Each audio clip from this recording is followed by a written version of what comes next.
Hello, my wonderful people, my viewers and subscribers all over the world. I greet, honor, and I welcome everybody to this Monday broadcast. We have to call it this a midday broadcast, which happens to be the 30th in the month of January and in the year of 2023.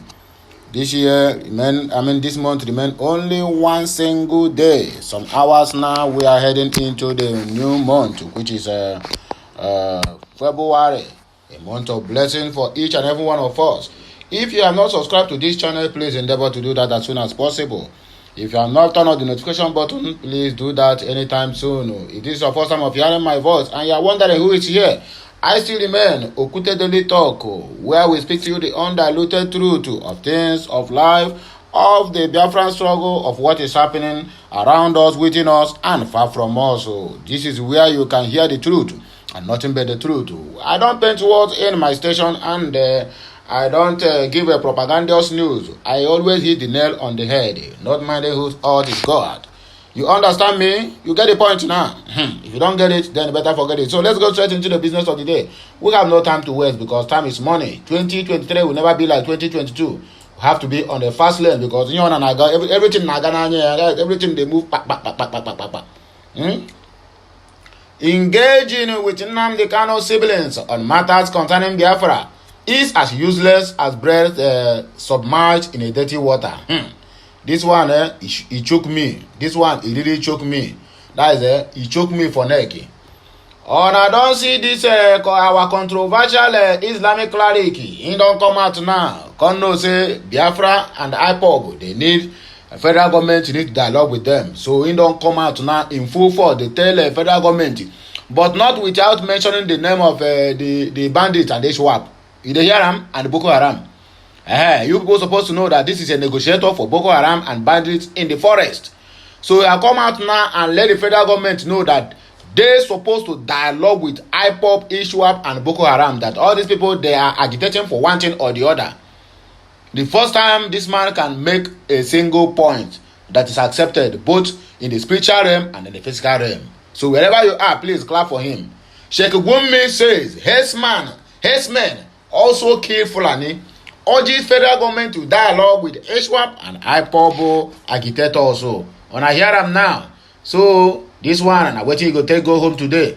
For this Islamic cleric to come out to mention the name of Ipob, that means here the man. Ohaneze don't speak on the division among the Igbos over P2B. Yes, so now Igbo na Igbo wa asini Igbo Ohaneze. But I start from somewhere and also we end with somewhere. Go and get your PVC.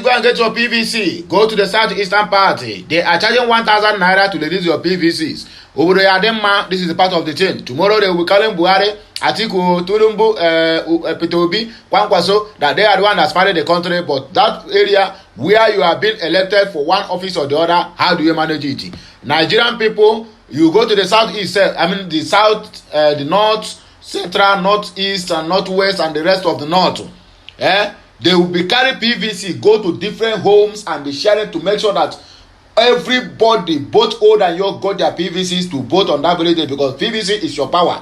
In the southeast, everything about them is corruption, money. Imagine this old woman, anger as woman charges 1,000 naira for PVC collection in the southeast. Tomorrow, after that, I say, Ndasa Nemai, and Ndasa Nigeria. In that particular area, that is the question. Please let us leave all this in that one. Let us engage with the news of this very day. So tighten your seatbelt now because we are about to take off. It is certain that every true freedom fighting movement must have a leadership. And the supreme leader, in the case of Biafra Freedom Quest, championed by the indigenous people of Biafra, Ipob Nnamdi Kanu, who hails from the Israel Kanu family in Afaroku Ibeku. Abia State in Biafra land happens to be the indefeatable leader of the indigenous people of Biafra today. Until death, he gotta be. For the fact that Nnamdi Kanu is from the Israel Kanu's family does not in any way or form place any of his siblings or family associates as his Nnamdi Kanu successor or representatives, especially now that he is unjustly detained by the federal government of Nigeria. Of course, He is the leader of the indigenous people of Biafra, not his family. So if anything happens, there's no any member of the family that will come out and say, this is not a throne, no. Let them not come begin to play politics, because everything about Nigerian or the Igbos is politics. Everything they politicking, everywhere they find themselves in politicking. So imagine that they kind of have a little problem now. Their brothers want to take over as a successor. Yeah. Oh, it's all right. Let me reserve my comment. This is mostly so because of the hierarchical organigram of the Ipob movement structure, wherein no members of Kano's family has a position or a fixed in any form.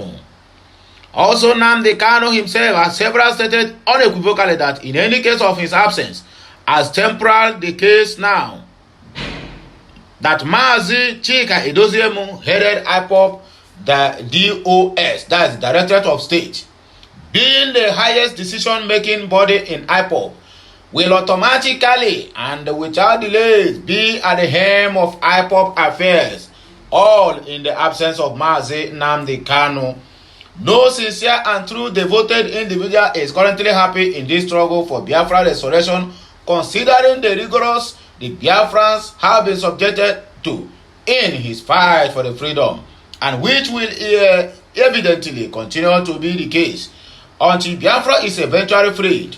But something down to all true members of IPOBs that the freedom fight has a process that involves diverse sufferings, trials, and persecutions, not enjoyments, and it is why I'm sure that IPOB will not take it lightly with any person who tries to mess up the rigorous efforts being made to restore Biafra Republic. This effort of IPOB towards Biafra restoration is driven by the fact that since the creation of Nigeria, Biafrans have not been politically included. We have only been victimized using some few political stogies of Biafra extraction, Biafra land, and all that is rooted on her, both home and abroad, have been marginalized without exception. The above stated facts are why Nnamdi Kanu instituted a way formidable leadership to ably pilot the affairs of IPOB onto eventual freedom of Biafra people. It is therefore not worthy that any brother of Nnamdi Kanu or family member or friends can only engage with the people within or outside Biafra land in talks about Nnamdi Kanu on behalf of their family, not on behalf of IPOB or Biafrans. On the other, it is also remarked worthy that nobody or group of people outside the IPOB leadership that the DOS represent and or speaks for Mazi Nnamdi Kanu on the issues of Biafra. The only permitted person and body that speaks for Nnamdi Kanu is the indigenous people of Biafra, IPOB, through her only leadership, the Directorate of State, ably headed by Mazi Sheikh Edoziemu. I hereby add my voice in putting every individual's, politicians, organizations, national and international bodies on alert that any of their engagement within Nnamdi Kanu's family or with any other person outside of IPOB leadership on behalf of Nnamdi Kanu, IPOB, or the entire people of Biafra will be useless as a braid submerged in the dirty water. This one, it choked me. Such engagement will only result to wasting of their time and resources, and it is not going to yield any of their desired result. General public, make una take note. I don't want to hear say I go contact Okeke, then Okeke tell me to contact Okafor. At the end of the day, I went to Okafor, then give Okafor something. If you don't follow the right direction, one day they will scam you, and when they scam you, your name will become sorry. Will go sorry. IPOB's leadership, the DOS represent and speak for Nnamdi Kanu and the Biafrans at large. Any meeting on the behalf of Nnamdi Kanu or Biafra without the endorsement and representation of the DOS is simply a gathering of vultures. Hey, this one na big and Obonga English, even myself, I I can't understand. But let us continue for reading's sake. It can never be for the good of Nnamdi Kanu, neither is it going to be for the good of Biafran people and Ipob in general. So, when I don't hear them, hashtag Free Mazi Nnamdi Kanu, hashtag Biafra referendum and Biafra Republic. So that is the issue we got for us this very day. Concerning the families of Mazi Nnamdi Kanu, the siblings, they want to occupy the position of their brother. This word, balance, bicycle. I be how they used to talk themselves. They say, wahala, be like bicycle. So we don't carry our kaya, come out from that Mazi Nnamdi Kanu issue. Can't enter for the that of Sheikh Gumi, who say that even the headsmen, that is in the natural if they also kill Fulani people. And they don't urge federal government to say they need to dialogue with the ISWAP and Ipob. Yeah, this man, I throw a salute to who give you this insight. I be here for your dream. I'm not very sure that you are the one that's speaking this, but let us see the news and how it leads to this conclusion. Controversial Islamic scholar, Sheikh Ahmed Gumi has said that Fulani are not spared from attacks by herdsmen. Then the question is, who are these herdsmen? Are they not Fulanis? Are they different species of Fulani? Where are they from? Are they Nigerians? That is the question that need to be answered. We need answer from these questions. If they are not Nigerians, then who brought them into Nigeria? If they answer that, if they no answer for that one, then how do they manage to get cattle that they're rearing and killing people here and there, turning people livestock into the meal for their cattle? Anyway, speaking in an interview with the Vanguard, he said as long as you dwell in the urban areas, Fulani herdsmen see you as part of those cheating them. Who? Chineke, who are cheating who? Are the Fulani, are they part of Nigeria? Even if they are, how manage? In the before the amalgamation of 1914, Osman Danfodio and the rest of them, they are foreigners in this land. So I don't know how they come to occupy the seat of in our ancestral lands and begin to claim ownership of the land. Now this one, he took me. He said there are two types of Fulani. There are Fulani that there are Fulani that is herdsmen. Traditionally, they inherited cattle. They will tell you this cattle we inherited about five generations ago. Chineke, they have refused to educate themselves. That's one illiteracy. They worry them. So they inherit banditry. They inherited killings. They inherited massacre, and they inherited kidnapping, raping, and all sorts of heinous crimes that we are witnessing in this present day Nigeria. Wow, they only have cattle as their capital, and there are Fulani all over the town. In fact, I don't think there's any tribe that has intermarried with the other tribe than the Fulani. If you go to the east, you will see a Fulani speaking Igbo. I have seen a Fulani who speaks Igbo, of course. Outside Yoruba, who can speak Igbo fluently more than the Igbo people. I have seen a Fulani who was speaking Yoruba. Their intermarriage no be here. And that is why they keep on giving birth to criminals and aboros here and there. I have seen a Fulani who was speaking other languages. And in the Hausa area, a lot of these people you see are Fulani. That is why they coined the word Hausa Fulani. After all, there are Fulani that turned into Hausa. And those men are fighting anybody. Whether you are Fulani or not, one day you must collect woto. That is from Fulani herdsmen. Those one, they don't hear anything. The only thing they hear is cow. Zoma. Once you are a town dweller, you are part of the government. You are part of the people that are cheating them. They will fight you, according to Sheikh Gumi. He stated that the best method the federal government can adopt in dealing with the insecurity crisis in the country is to dialogue with all the non-state actors.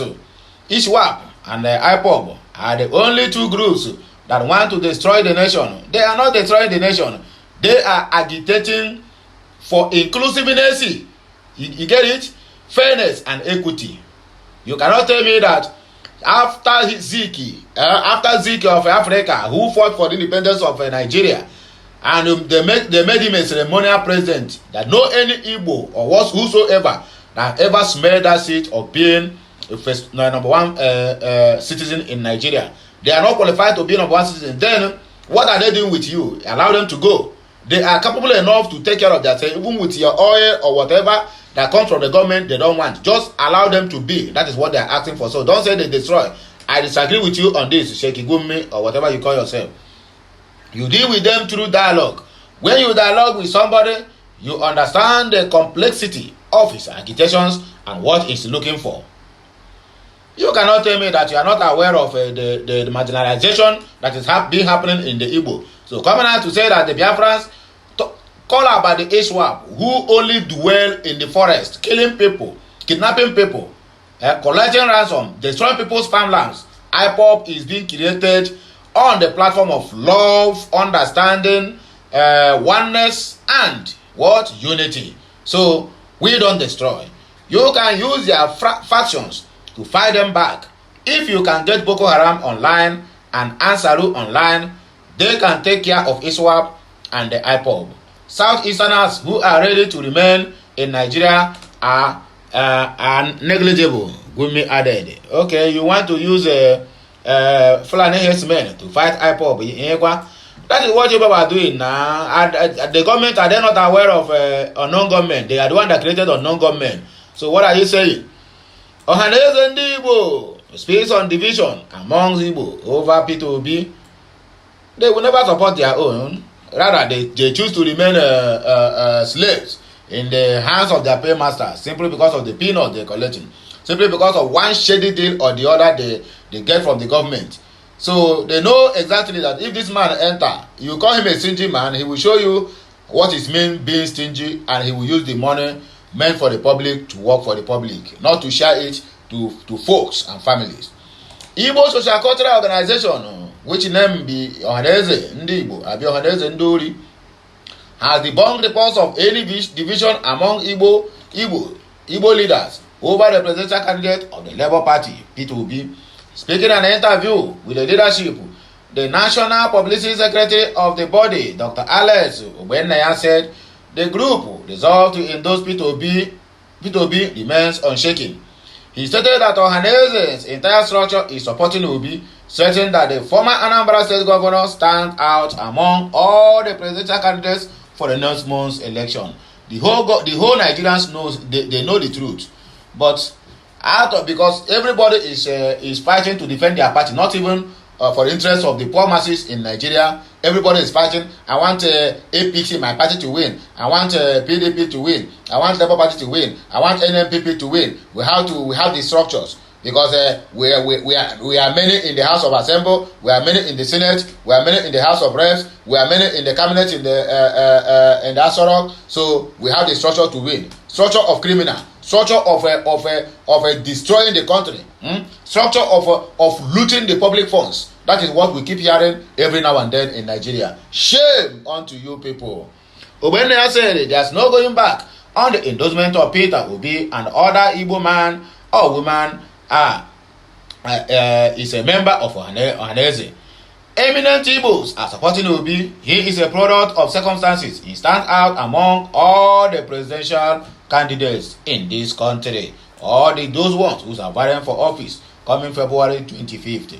Dismissing report that P2B is a social media creation and only popular online platform. The Ohaneze chieftain, the Labour Party candidate, is very popular among Nigerians, especially the youths, physically, not online.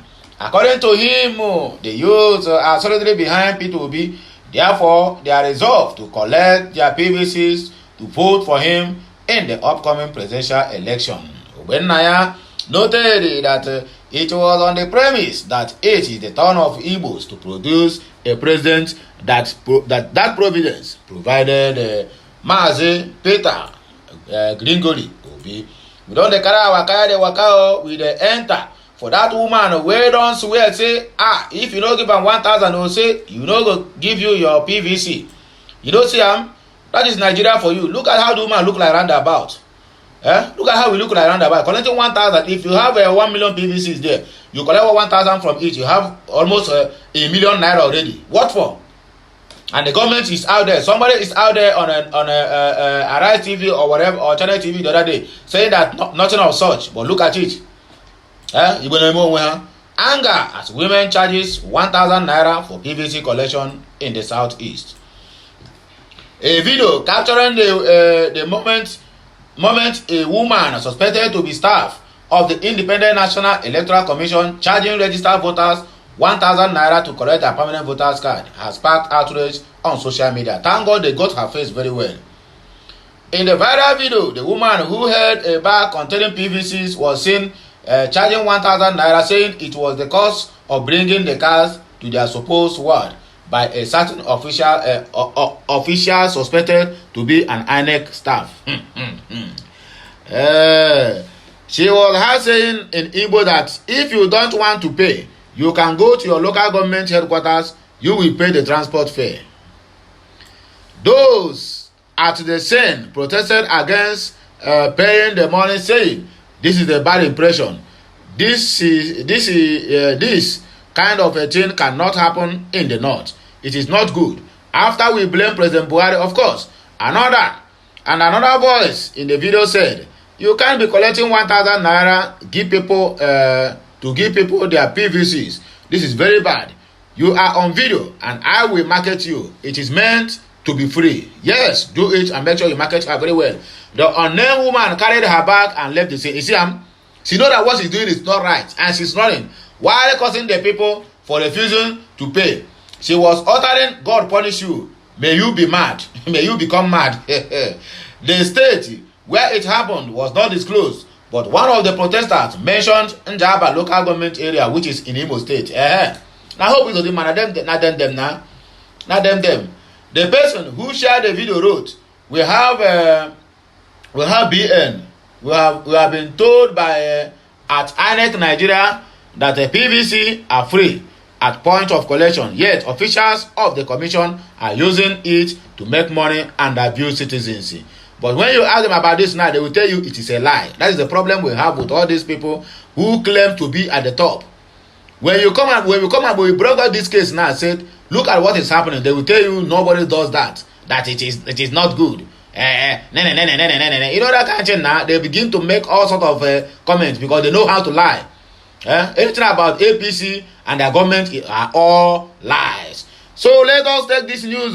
Our sister don't come out again. Rite Dochie, he don't come out again to raise alarm on Ipob leaders' condition. That's Mazen Nnamdi Kanu health.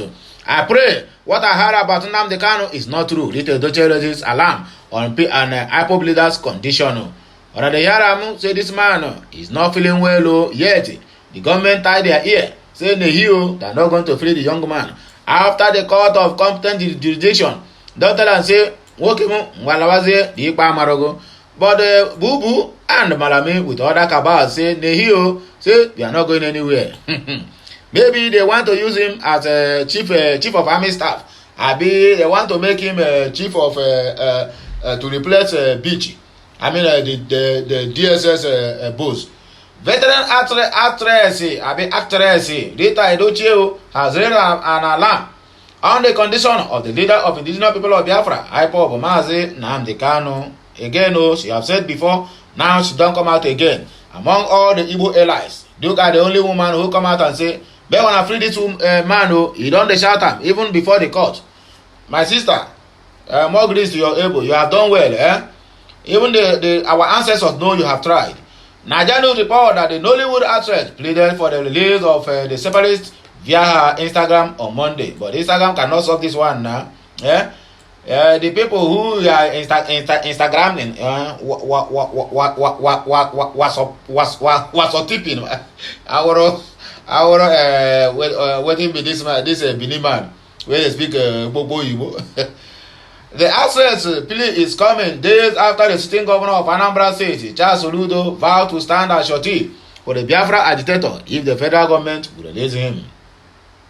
In the post shared by the veteran actress, who has never hidden her support for the secessionist group leader, prayed that what she heard about the condition of Ipob leader was untrue and false. Although she did not reveal whatever it was, she only urged the federal government to release him and see if he survives.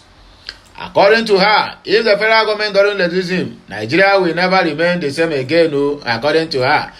This is read what she said. I pray that what I heard about Mazi Nnamdi Kanu Oku Kanu is not true.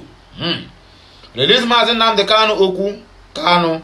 Now, let's see if he can survive. But if you don't, Nigeria can never be the same again, according to Rita Edochie. Mazi Nnamdi Oku Kanu is not the only agitator in this country, so why is he being treated this way? It will be recalled that the Court of Appeal sitting in Abuja, the Federal Capital Territory, in October of 22, that is 13th of October, upheld Kanu's appeal and set him free. The court also discharged and acquitted the embattled leader of the proscribed group. Kanu had in his appeal dated April 29 and marked CA/ABJ/CR/625/2022 appealed to be discharged and acquitted. Kanu was first arraigned on December 23 of 2015 and was later granted bail on April 25, 2017.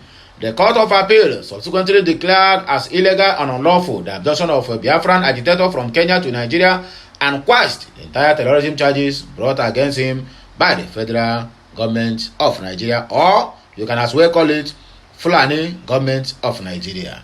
The appellate court held that the federal government of Nigeria, Fulani government of Nigeria, breached all local and international laws in the forceful rendition of Kanu to Nigeria, thereby making the terrorism charges against him incompetent and unlawful and making everything void. Oh, chai, Oyibo, I try you. In the statement delivered to the newsmen on Monday morning, Powerful said, Ipob welcomed the call by Governor Soludo for the unconditional release of Kanu to him or to anybody. But the said call for the unconditional release for our leader is belated and coming 3 months and 1 day after the Court of Appeal Abuja Judicial Division in its erudite judgment delivered on the 13th day of October in the year 2022. Discharged and acquitted the leader of Ipob and all the remaining 8-count amended charges preferred against him. He said that all is void and unlawful. Recounting how Mazi Nnamdi Kanu was brought back to the country to face trial, it is unlawful and illegal, and they trampled upon his fundamental human right, according to Ndesiro Yibo. So, my good people, when I don't hear them, when I don't hear how the thing they go, when I don't see, say, everyone on the put mouth now, they call federal government of Nigeria, free this young man, they say Nehi. Let his daughters attend to him, they say Nehi. They don't brought money for him, for his feeding and medical. The DSL reject say they have what it takes to give him every required medication and the food. Yet, some days gone by, no food and no medication. When you ask them again, they will tell you they don't have money to finance all these things. Then the question there is, if you people keep somebody to face trial, so won't that person be healthy and alive to face those trials? Or you want to systematically and then directly eliminating that person either through food poisoning or through one thing or the other, or through denying him access to his physicians so that he will be dying silently. And that's exactly the case of Mazi Nnamdi Kanu as it stands this point in time. So federal government, make on a harden to the voice of people calling. Okay, they don't speak, or I say no. Okafor speak, or I say no. The elders went to Asorok and they meet Muhammadu Buhari. He said no, the law have to take its full course. The law later take its full course, and I say no, stay of execution. It's only in Nigeria I'm hearing this kind of language. That the people who claim to be lawyers don't even know the meaning of discharged and acquitted. Whether their own law school, now night school they go, I cannot explain. Only them have to explain to us what is the meaning of discharged and acquitted of all charges. The funniest part of it is that these people that deliver this judgment, under 24 hours, all of them were being transferred from Abuja to different localities, simply because they judge in the favor of Mazi Nnamdi Kanu. They don't judge in the favor of federal government or Fulani government of Nigeria. That is the irony of being and you keep telling me that, oh, one Nigeria, Ogu lo ma pa Ogu na you go kill one Nigeria. You get the point now? Ogu and Amadioha, Ayelara, you don't kill one Nigeria tete. Yes, now. But the same people who refuse to obey the order of the court on the Mazi Nnamdi Kanu judgment will come and will force ASU that they must obey the last order, which is the court, to go back to school. Even up till now, the ASU still want to go back to strike again, simply because what they agreed on when they forced them to go back to school with court order, they have not been doing it. So who is fooling who now? So the law in Nigeria is meant for some certain set of people. The chairman of EFCC have been convicted 3 months in Kuje prison. Nobody heard about that case again. It has been forgotten. It has void and forgotten since. Inspector General of Police have been indicted 2 times, sentenced to 3 months and 6 months in Kuje prison. No one talk about that again. The chief of army staff in Niger State have been indicted, sentenced to 6 months in Kuje prison. Nobody talk about that again. All those ones, they are bigger than the country and they are above judiciary system. And you keep telling me that, oh, it's one Nigeria that will work. My only prayer is that let Mazi Nnamdi Kanu not die in DSS confinement or dungeon or whatever they might call it, because it is not going to end well. I don't know what it will be, but it will not going to end well. But I just pray that he succeed and come out alive from there. Then we can continue from where we stopped. That is the only thing there. So if you have not subscribed to this channel, please I'm begging my knees on the ground, endeavor to subscribe. Make sure you turn on the notification button so that you will be notified each time we go live or we post something new on this channel or any other channel related to Okute Daily Talk. Have you gotten your PVC? If your answer is no, please run to the local government and get the PVCs, because the deadline will soon reach. Do not say that nobody want you. Go and get your PVC and vote the right candidate that will serve for your interest tomorrow. Not tomorrow when others vote who they like. If the country is spoiling, it will spoil on the head of me and you. So vote. If you don't want to vote, now you sabi you. Because if anything happening tomorrow, it's going to happen for everybody, not only one side of the people. So that is my only advice to the youths and to old and young out there who is clamoring to vote. Go and get your PVC and vote the right candidate. As you do that, may the Almighty bless us all, the Father and the Son and the Holy Spirit. I am signing out. Bye for now.